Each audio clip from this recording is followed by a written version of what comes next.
Hello, and welcome to SCG Global Spin. Your moderator today is Lisa Borsook. Lisa is currently the executive partner of WeirFoulds LLP and co-chair of their commercial leasing practice group. Joining Lisa today is Guillermo de la Rosa Stolk. Guillermo is a senior partner at Torres, Plaz, and Araujo and sits on the firm's board of directors as well. We also have Justin Ripman. Justin is a senior partner at Mills and Reeve and is jointly responsible for establishing and implementing the firm's strategy. Finally, we have Erica Tarpey. Erica is the managing director of Ireland Stapleton and is the first woman to hold the position at her firm. Welcome, everybody. I'm pleased to have with us the same panel that we had in 2019, although I suspect that the topics we're going to talk about today are going to be pretty dramatically different since there's been so much change in what is remarkably only a year. So I thought this is the view from the corner office, and I thought we'd start by talking about what's going on with each of your firms today. Obviously, we're going to have a specific conversation about how each of you have tackled pandemic-related issues. I might just start by saying that here in Canada, I haven't been back to the office since March, and very few of our lawyers at our firm have, since so much of our staff comes to work through public transportation of one sort or another in Toronto. There's a lot of hesitancy about returning. So while returning is presently voluntary, I'm not really sure when they're going to, when people are going to come back. A lot of people have expressed some concerns about it. So we're hoping for 2021. But in Canada, in case you don't know, we've had a second surge. And in Toronto, which is the largest city in Canada, it hasn't been, the numbers are a little discouraging. So that is certainly what's going on here. Anyway, let me turn it over to the three of you. Maybe I'll start with you, Erica. If you want to talk about how your firm is handling the pandemic-related issues and what's going on, work from home, give us kind of a general idea of what's going on in your firm. Sure, we're still largely working from home. We're encouraging that, quite honestly, to keep distance. Our staff has public transportation issues similar to what you mentioned, Lisa, so people are reluctant to go on the buses and light rail. We are encouraging staff to be in at least 2 days a month. We just think there's some things that are need to be done from the office.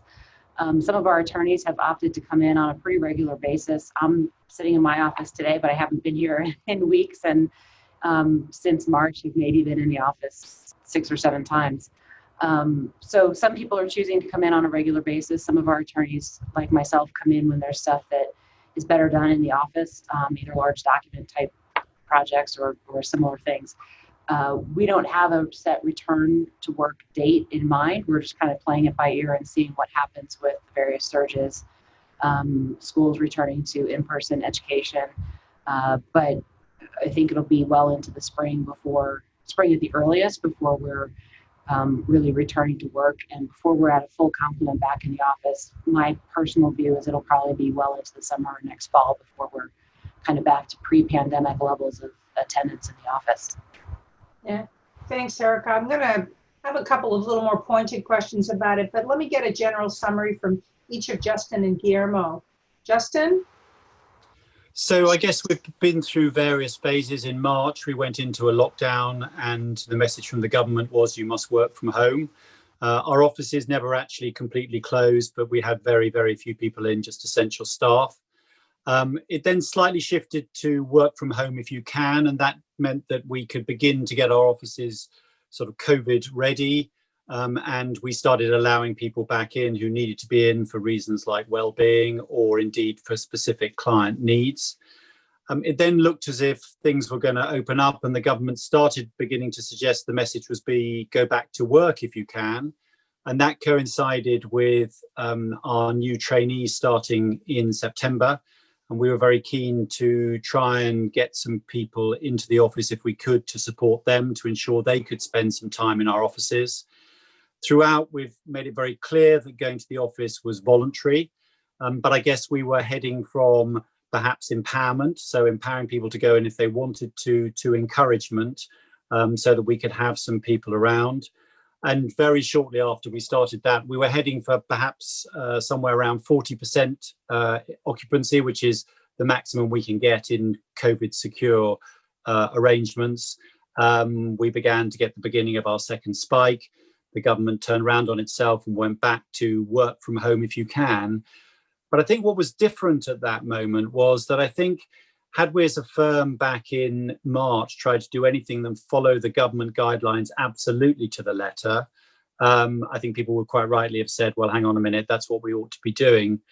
I think in September, when we could see that change happening, we sensed a real sense of, I could say, distress, I think, amongst our people, that the prospect of what is now, as we head into winter, our winter months at home between now and March. And we felt that there was enough room in the government guidelines that talked about work from home if you can, but talked about working effectively, that we felt that certain client needs, certain personal needs meant that the people who felt they needed to be in the office for well-being and other reasons could be. So where we are today, we're probably about 20% across our 6 offices are in the office. And I think it's very noticeable that, I mean, I've been in, I probably go in 2 days a week on average. And those who are in are probably a fairly settled group who for whatever reason feel that there's a reason for them to be in the office. It's remarkable because your legislation sounds a lot like ours here in Canada. Guillermo, how are things with you? Well, this is the first week, actually. This is the first week that we've been the 5 days in the office. Most of our staff are here, or most of our staff is here. But we still encourage that if you can work from home, do it. Don't come to the office. Here it's been not as strict as the UK or in certain regions in the United States or in Canada, for example. So, I mean, there are certain places, public places that people visit in a clandestine way, restaurants and things like that. But that has been in the recent months. Before, it was just a complete lockdown, and only what they call essential services like supermarkets, pharmacies, and how do you call it? Gas stations, and that's it, and hospitals. That was the first months were of a complete shutdown. Some of us, meaning us partners, had to come to the office at least once a week to sign some VAT tax returns, because we had to submit VAT tax returns on a weekly basis. So we had to come to the office and actually physically sign some documents, and then to have the messenger take them to the tax administration. Now that has changed, and now it's a bi-monthly. So, but that's it. All our clients through Zoom or any other telematic means, and maybe we've been in regarding some transaction in which a client of us was involved. We had to go to the other party's office, which is close to ours, and obviously follow a certain protocol for biosecurity. But I would say 98% of the time is devoted is that you work from home. Yeah, I understand. Justin, when we met last year, we had a lot of conversation about how your firm had moved to an open plan and the impact that it had on the firm culture and just the way you do business, the way you train everyone. So just to get a little more granular with respect to the impact of the pandemic, and starting with you, I would be interested in hearing about how because you do operate differently, I think from the other three firms that are represented here, how the pandemic has impacted that. How I'm real interested in issues surrounding sort of cultural issues and training and things like that.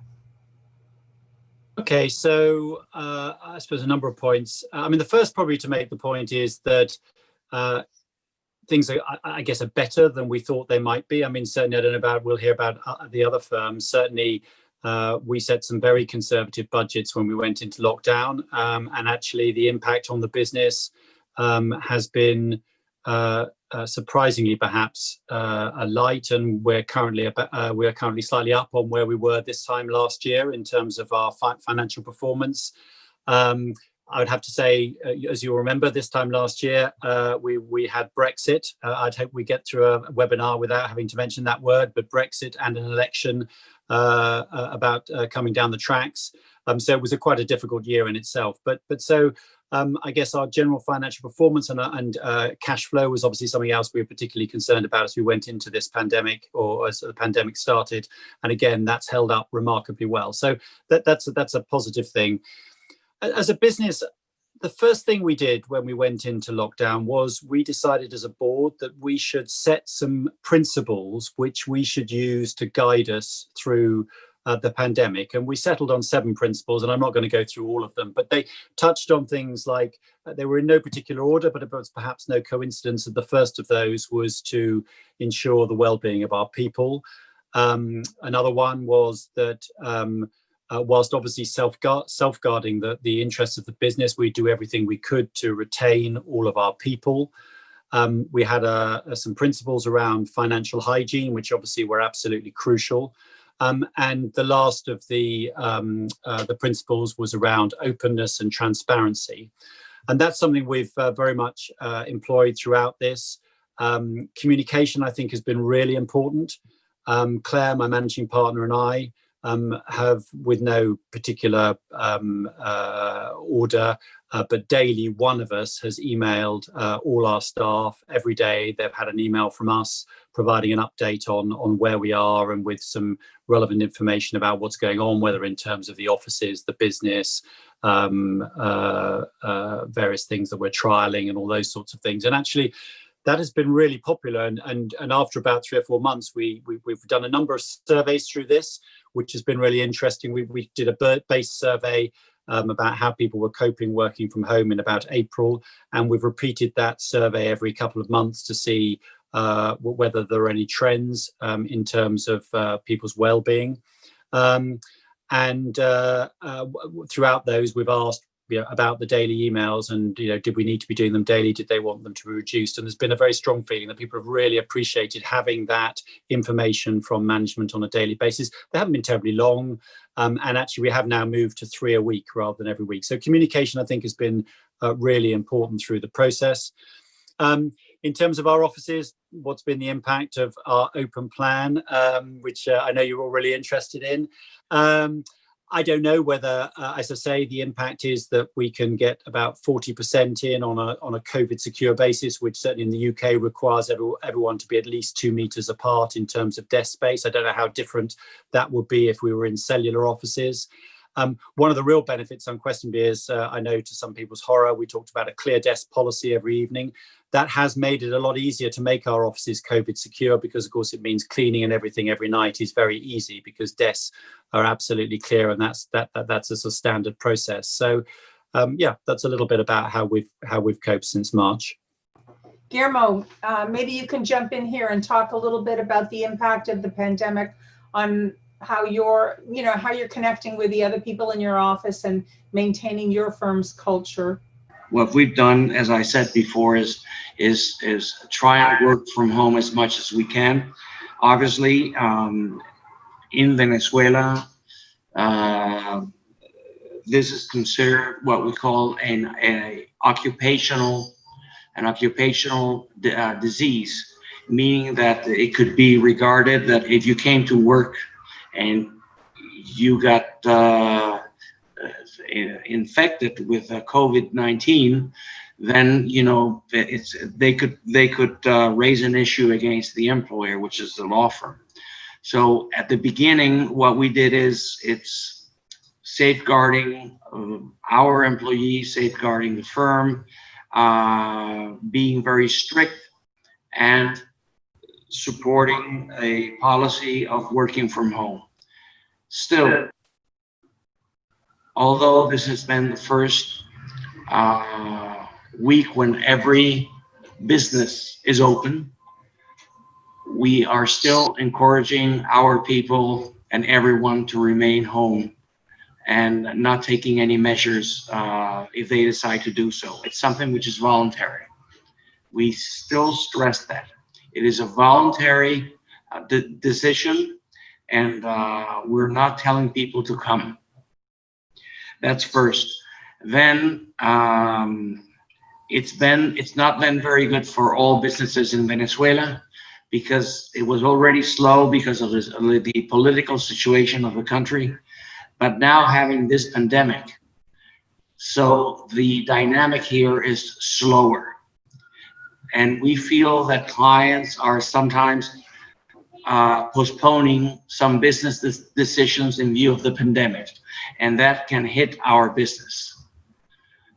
And if, for example, you have certain departments like tax litigation and general litigation departments, which have been very, very slow this year because the courts are reopening only 15 days ago. So you can imagine from mid-March till mid-October, and litigation didn't have any activity at all. That's pretty So dramatic. it's been mostly for corporate and M&A and you know, and for other areas. Right. Erica, can you tell me in your office, you know, what the dynamic has been in terms of connecting with your colleagues and the ups and downs of different areas of business? Sure. Like Justin, we're doing a lot in the realm of communication. We're doing a weekly email to our staff, more frequent as needed when some of the rules and regulations change and we have to change policies in the office. But weekly we send out a blurb ranging from updates on various things, encouraging people to get outside and get some mental well-being taken care of on the weekend. We've got links to our return to work policies and the procedures that are in place when you come into the office, as far as wearing masks and having your temperature taken and all of that stuff. We have some connections, links to various, again, well-being, mental health type articles, surveys, resources, what they help out our people. We have hired some people, so we have some new people that have started in the pandemic, which is an interesting dynamic to bring people on board in this era. It's hard, to bring new people on board. We've really had to take a focused effort to make sure we've got people in to meet with them or doing Zoom calls to meet with them, to get them really integrated into the teams they're going to be working with. For some of the more senior people, it's a little bit easier because they kind of direct their own practice at that point in their career. But for some of the junior attorneys, we've really had to make a focus to make sure that they're, you know, virtually meeting on Zoom calls, but some in the office at a distance way, you know, meeting people and getting to know others on their team and making sure that some of those meetings are more social in nature, to just try and get to know people rather than just the procedural aspects of, you know, cases or projects that they're working on, firm protocols, that kind of stuff. On the business front, some of our business groups, like everybody's, have been a little bit slower. Litigation was slow for a while, although that has picked back up. We've had some trials, we've had arbitrations in person. The business practice group, the corporate practice group, has been fairly busy. Real estate as well. There's a lot of negotiations between landlords and tenants these days, trying to resize their space or get out of a lease. Or we've helped some businesses, obviously, that are struggling in kind of a wind down mode. Our regulatory affairs practice group has been very active in working with the government, locally, you know, statewide level and more locally, on implementing the rules and figuring out what the rules and procedures and guidelines should be, and how to disseminate those to the various industries, what makes sense, what doesn't make sense, what's too regulatory burdensome but not actually accomplishing what we need. So we've been doing a lot with the government to get those regulations in place and modified as the situation is changing. So like Justin said, we're in a fortunate position. We took some steps to economize in March and April when this first happened, but we're faring well financially. So, knock on wood, that continues. I don't think we're out of the woods yet, but we've been smart on the economizing side, and fortunately the revenue side is going well for us as well. Yeah. So it's been sort of my experience that what the pandemic has done in terms of business is made it so much more difficult to generate new business. I don't mean new business from existing clients. That presumably is something that hasn't been particularly imperiled by the pandemic. But I don't know whether or not any of your firms have given any thought to, given the restrictions created by the pandemic, what you're doing about, generating business and making sure that all of your solicitors are doing that. I just think it's so much harder. I mean, we're not taking people out for dinner, that's for sure. I mean, I don't know if you are, but I'm not. Yeah, I think that's absolutely right, and I agree. There's the distinction between existing clients and new clients, and certainly existing clients. Actually, in a way, there have been some it's made life easier because sort of psychologically, certainly it was really important in the early days. I think communication, we come back to that point again, was really important to engage with clients, understand that they were going through, we were worried about our businesses, they were very worried about their businesses, and to be seen to be interested in supporting them. And as I say, in lots of ways, the informality of communication through Zoom and telephone as against the formality of formal meetings, means in some ways it's been easier to keep in touch.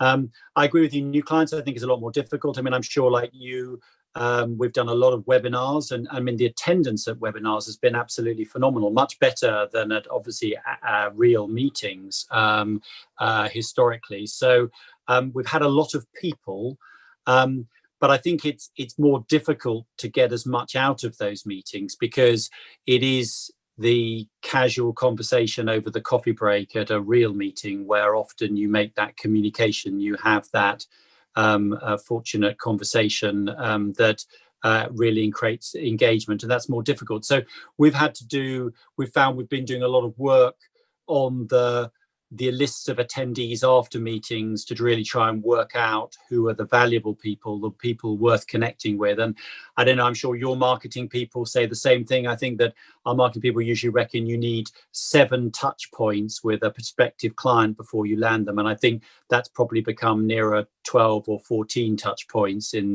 the pandemic is my guess.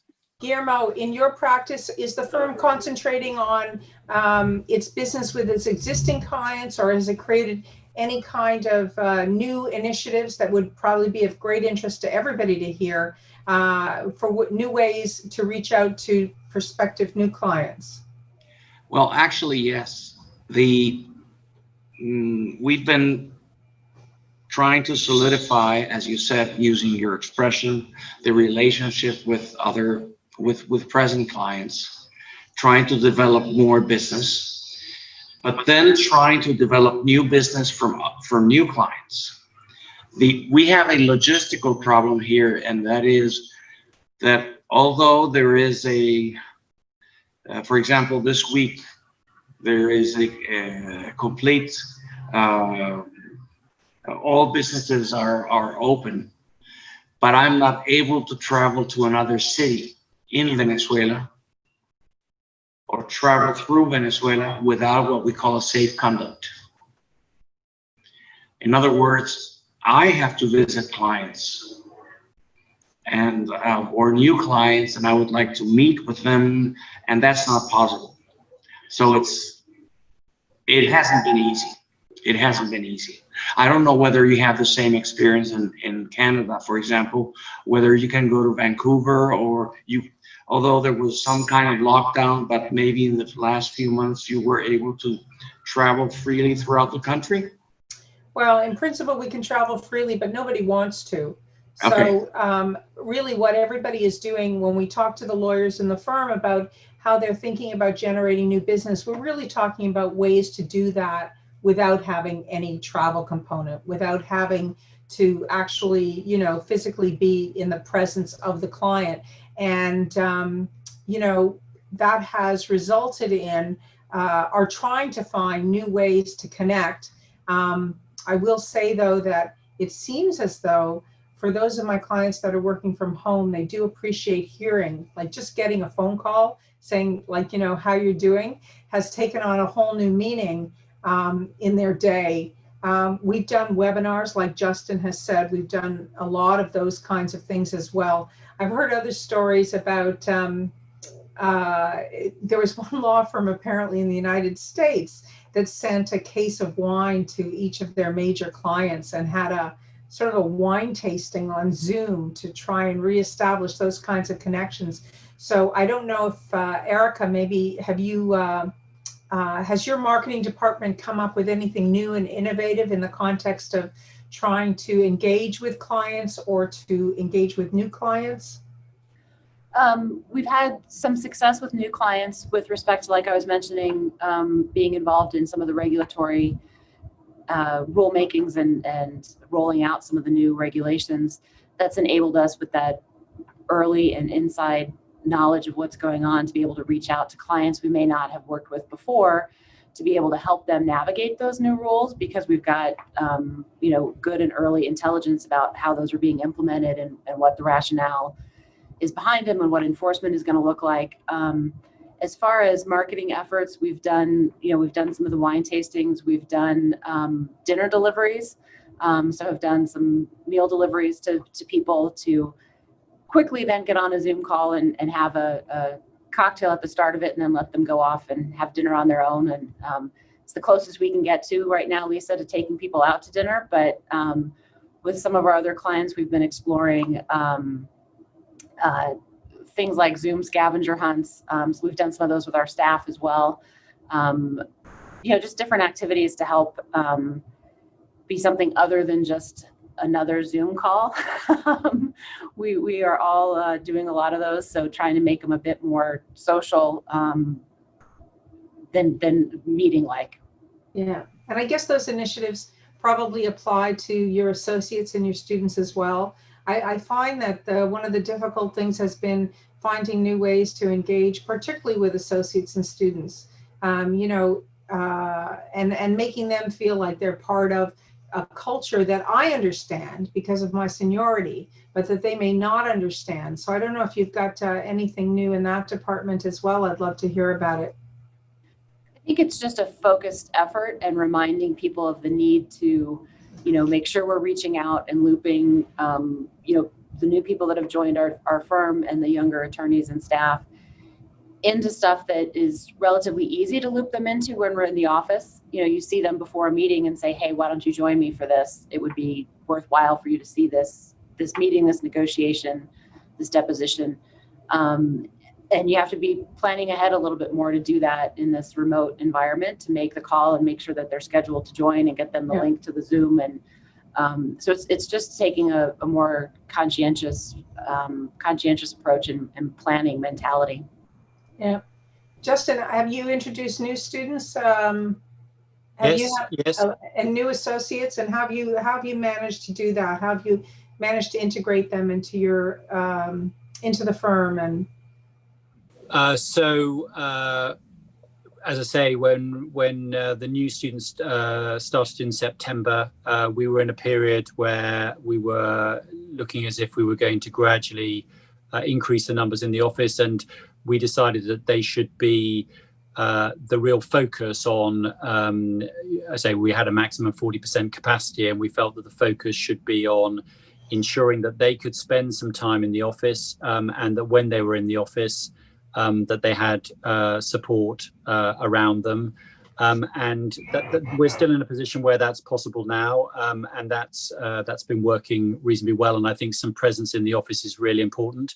But I think it is that group where we have got to work particularly hard. I think, yeah, I'm sure in many of our firms will be the same. You know, in a sense, when you have these crises, you in some ways focus more on things like training, and perhaps they become in some ways better organized, and people work harder at them. But however hard you try at them, I think what's really obvious is that the things that the juniors are missing are overhearing telephone calls. I mean, you learn a lot. I can remember as a junior, you learn a lot by hearing your boss on the telephone discussing something, and you think that's interesting. That's an interesting approach.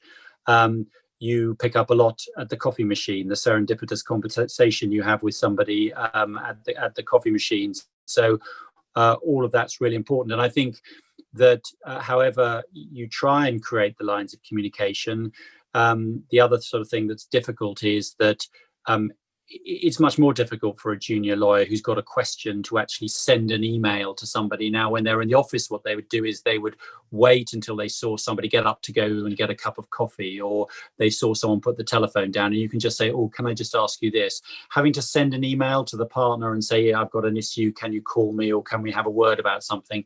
So it's trying to find ways of breaking that down. It hasn't suited everybody. One of our teams tried an interesting idea, which was just have a Zoom call and leave the Zoom on amongst a small group of people to try and create what was like an environment when you're in the office. So you had 3 or 4 people who had their Zooms on and just carried on working normally. And it was just making people try and feel as if they were in the room together. So if somebody had a question, they could just ask the question rather than have to send an email. Some people have felt that's worked quite well. It hasn't suited everybody, but yeah, I guess you've got to trial all kinds of new things. Yeah, I'm not sure I want to do that. Have my whole team on a Zoom call watching me work. That would make me, I'm not sure that would be great. They would, for starters, they would see me get up frequently too. I'm not sure about that. I was just inquiring as to whether or not it's been an unusual time for some of your junior lawyers, and what you've done to promote integration with the firm for your juniors.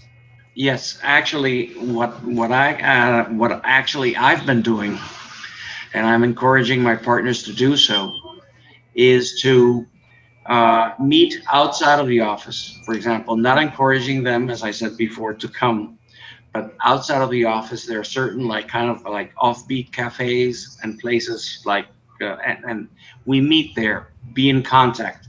What have you been doing? And reviewing documents, reviewing contracts, whatever, and being, because they feel freer not being in the office. So there is you lose control of them.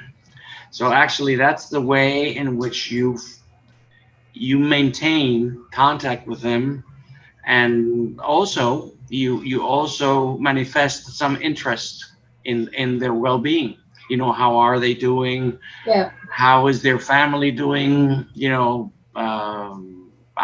we've had some junior associates here whose grandfather or grandmother unfortunately passed away because of COVID, or their father or either of their parents have been in the hospital, and or they've been in the hospital. So actually, this has been a way in trying to keep close to them, regardless that they don't come to the office. Yeah, that's interesting.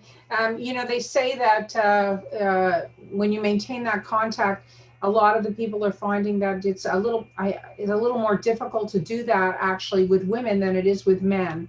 I know it sounds like a strange thing, but it's a sad truth here in Canada that still women are disproportionately impacted by the pandemic. They are having the most difficult time juggling the responsibilities that they have at home, particularly when the schools were closed. Now the schools are open, or at least some of them are open, so it's not quite as bad. I wondered if anybody else had had a similar experience with, in particular, their female colleagues feeling disproportionately challenged, if you will, by the pandemic. And then the second part of that question would be, you know, what you think you could do about that? I'm sure it's the case. I think I saw a McKinsey report the other day that said that working women were spending something like more than 5 extra hours a day on childcare issues. So I think unquestionably it has had a disproportionate impact on working women and our female colleagues, and that's a real worry. I mean, we have been trying very hard over the last few years to encourage diversity, increase our female partner numbers, and we've done things like mentoring people through maternity leave. We found a few years ago that we were finding quite a large number of women in the business who were, before they went on maternity leave, potential partner candidates, and were then sort of self-selecting themselves out of the process on coming back. And on analysis, I think we felt that there was, in many cases, people had a lack of confidence having been out of the business. So trying to mentor people throughout and keep in touch with them. We have what are called KIT days, keeping in touch days when people are on maternity leave to come back in. So those are all sort of things that we've been trying to do, and I think they'll become even more important. As we need to try and find ways in which we can help people. I mean, there's no doubt about it as well that more women have opted to reduce their hours, which reflects, I think, the pressure that they're under. I mean, the only possible benefit, although it works both ways, I suppose, is that I think that the working day is going to become a little bit more flexible, and has done with people working from home. I think perhaps 9 to 5 is a little less rigid, because if you're at home, you can add an hour or two on at the beginning of the day or the end of day and have a bit more flexibility to it during it without maybe that being such an issue.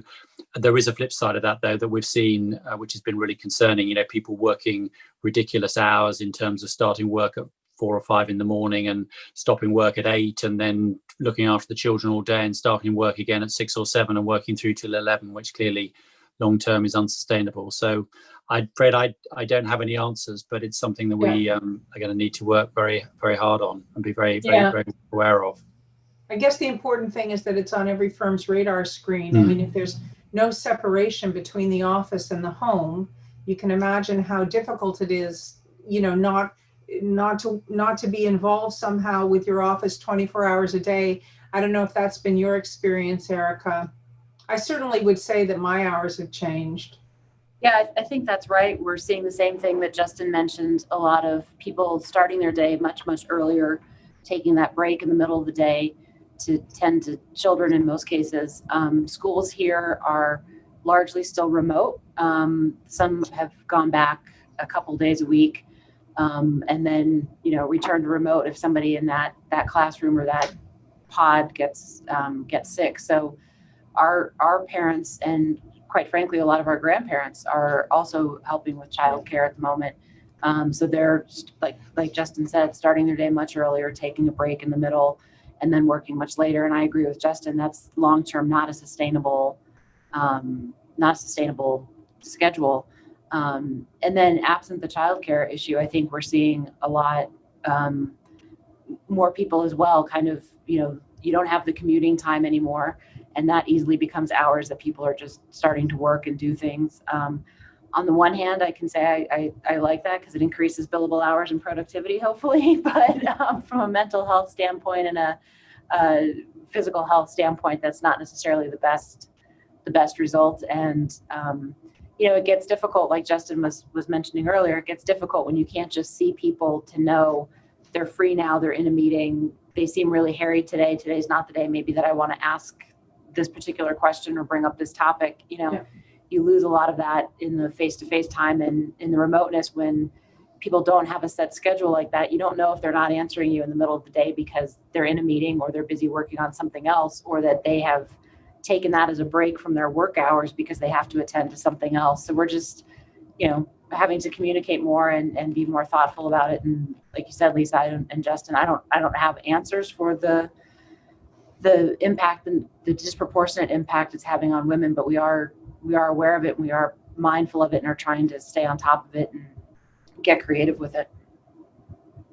And generally, I think on the wellbeing front, I mean, I guess for most of you guys, it's the same. You know, we're heading into winter here. The days are getting shorter. We're going to shortly be at a point where we're going to be arriving at our desks in the dark and leaving our desks in the dark. And I think we're going to have to work really hard during the summer during the winter months to ensure that people have that space to get some daylight and get out of doors during daylight. So I think we may go as far as certainly discouraging internal meetings over lunchtime and things to give people a bit of an opportunity to get out, and certainly to understand that people want to take an hour and a half at lunchtime in order to be able to have a slightly longer break and a bit of air and daylight and want to tack on that half an hour at the beginning or the end of the day. That's absolutely fine.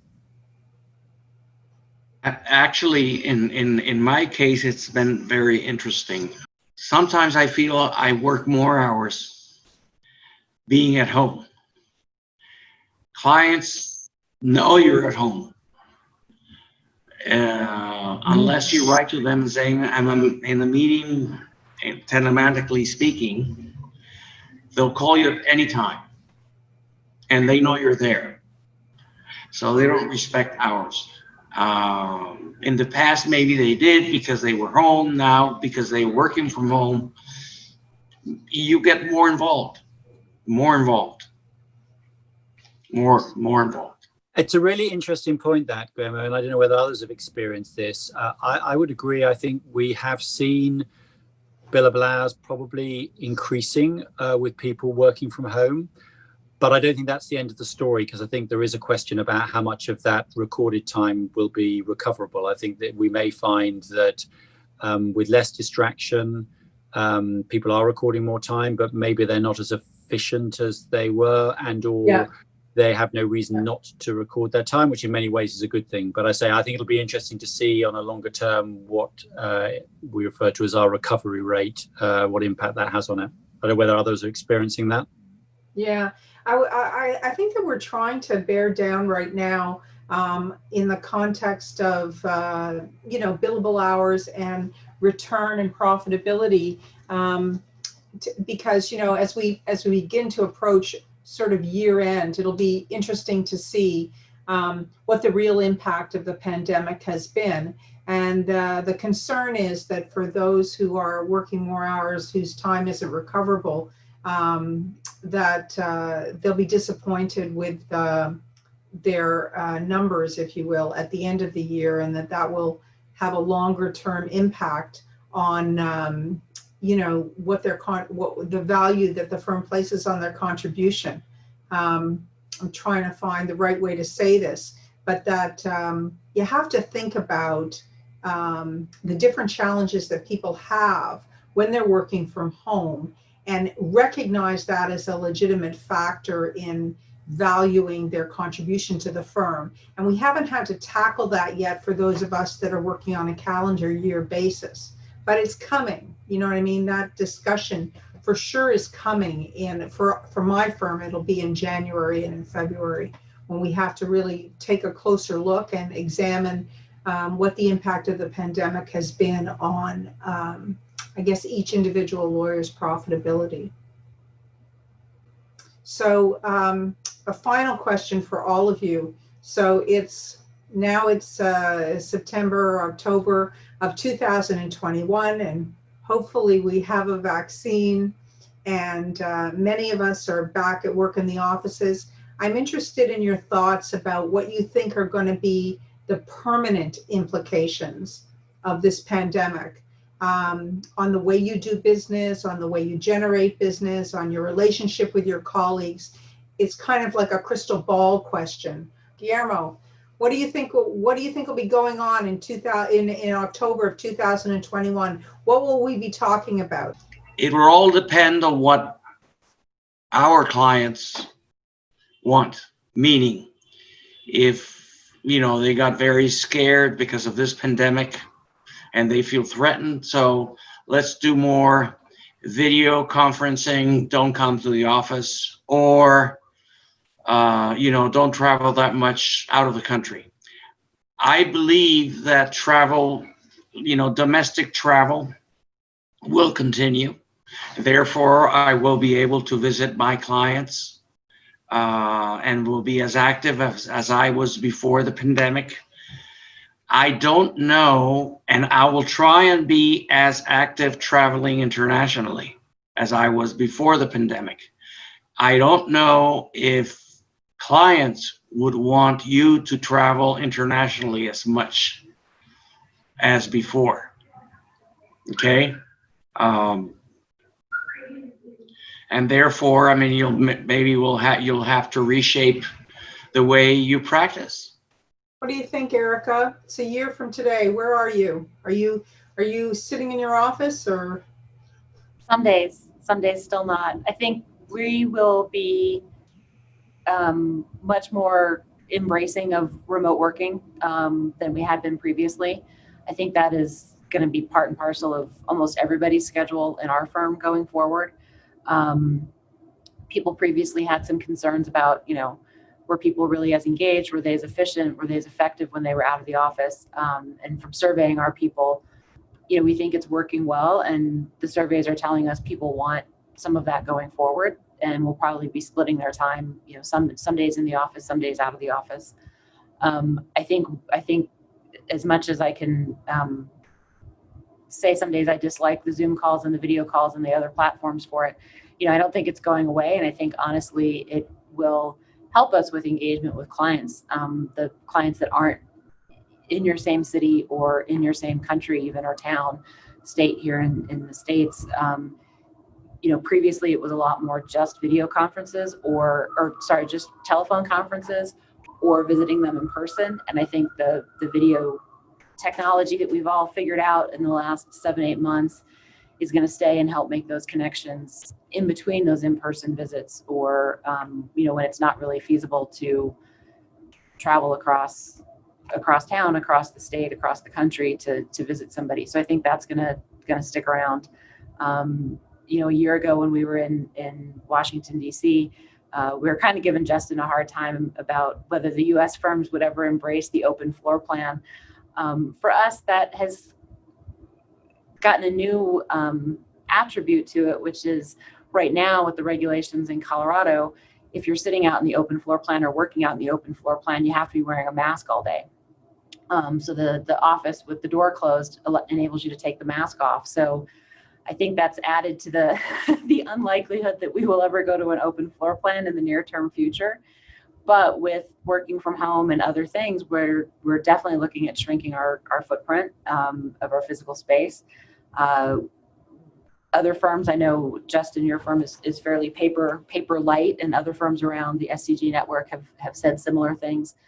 We're not paperless by any stretch of the imagination, but we have definitely gone more paper light over the last 7-8 months. Yeah. It's amazing when you don't have a printer, how much you can learn to do on a screen and work off of PDFs and other things. So there's a lot of positives, I think, that we've learned and been forced to learn over the course of this period that we will carry forward into the future. Yeah, I agree with a lot of that. I think, I think one thing that's interesting is, we've been through this phase. We leading up to March, we were fundamentally an organization that people worked in the office. We had generated quite a lot of flexibility over the years, but the vast majority of people spent the vast majority of their time in the office. And then suddenly on a day in March, we moved 1,000 people to working remotely. And I'm sure you, like I, have enormous admiration for the way our IT teams achieved that literally overnight. But we made that huge transformation. And since then, the vast majority of people have been working remotely. And I think people are being quite quick to draw conclusions about, in many cases, what they see as the benefits from working remotely. And unquestionably, there are a lot of benefits. But I think it's far too early to really come to any firm conclusions about some of the longer term implications, some of which we've touched on in the context of things like training, as to what that will be. So I think our approach has been, again, we sat down in the summer and started. Clearly, there is going to be a shift. I think there will be a lot more flexibility. I'm sure we won't need quite as much office space as we have now. But again, we sat down and created a document we've referred to as Fit for the Future. And it's by no means there because we're still subject to restrictions. And so we're sort of trying to look forward to what it might look like. And again, we felt it was helpful to to set some principles around what some guiding principles as to how we would define that looking forward. And it was around creating an environment that worked for everybody, for our clients, really important, for the people who work in the business, and for the business itself, that supported well-being, that had clients absolutely at the heart of all the decisions we made. And I guess one of the things I think is going to be increasingly important is it's developing and supporting everybody wherever they are, whether they happen to be in the office or not. And I suppose that the golden thing at the end of this would be creating an environment where it can be totally seamless, and where, you know, people don't really know whether you are in the office or out of the office, and that includes, you know, it will be the clients. So that's some of the stuff, you know, we've been doing around this. Travel, I think unquestionably will be reduced. I'm sure all of our firms have seen enormous savings in travel over the last 6 months. I don't think, you know, travel will not stop by any means, but I think we will think more carefully around when travel is necessary. And I'm sure, you know, we're all beginning to learn that actually some meetings are actually better on Zoom than they are face-to-face, and some meetings are definitely much less satisfactory on Zoom than they are face-to-face. So it's very early days in relation to that. But I think the overriding thing, as far as we're concerned as a business, is, you know, you say what will change. What I think we're really keen should not change is the culture of our firm. There are many virtual firms out there, firms that have made themselves on the basis of not, you know, of operating effectively virtual. We're not one of those firms, and so some degree of presence and some degree of collaboration on a face-to-face basis, I'm sure, will be really important for us going forward. Yeah, I think that's a great place for us to stop for now, because I think all of us agree that like none of us are operating in virtual firms, and finding ways to maintain the culture amongst our colleagues is perhaps the biggest challenge. And yet, you know, there are new and innovative things that we can do that we've learned about over the past 6 months. You know, they say that internet commerce has accelerated in the last 6 months over what was expected to happen over the last 6 years. And in some ways, I suspect that that's true for not just that kind of business, but our business as well, where we've had to modernize more quickly than we ever wanted to, and yet there are some real benefits that arise out of that. I want to thank everybody for participating. I do appreciate it. Thanks, Lisa. Thanks, Lisa. Thank you so much. Hope Thank we you get very to much. see you It's soon. been a pleasure. Hope we get to see everyone soon, other than on a Zoom call. It'd be nice to see you all in person. Indeed. Thank you. Thanks. Bye-bye. Bye-bye. And that concludes our recording. Thank you for joining us today. You can find this and many other episodes at scgglobalspin.com.